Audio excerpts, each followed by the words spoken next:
If you're experiencing issues with your Nintendo Switch installation loop, follow these steps to troubleshoot and resolve the problem effectively. Step 1. Restart your console.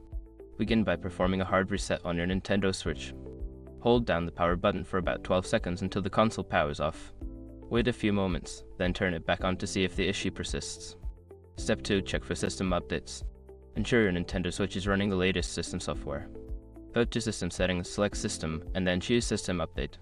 If an update is available, download and install it to fix potential bugs. Step 3. Free up storage space. A lack of storage can cause installation issues. Check your available space by going to System Settings, then Data Management. Delete any unnecessary games or data to create enough space for new installations. Step 4. Reinsert the game card. If you are using a physical game card, try removing it and reinserting it. Make sure the card is clean and free of dust. This can help resolve any reading issues that may be causing the installation loop. Step 5. Factory reset as a last resort. If none of the previous steps work, consider performing a factory reset. Go to System Settings, select System, and then choose Formatting Options. Be aware that this will erase all data on your console, so back up any important information first. By following these steps, you should be able to resolve the installation loop issue on your Nintendo Switch. If problems persist, consider reaching out to Nintendo support for further assistance.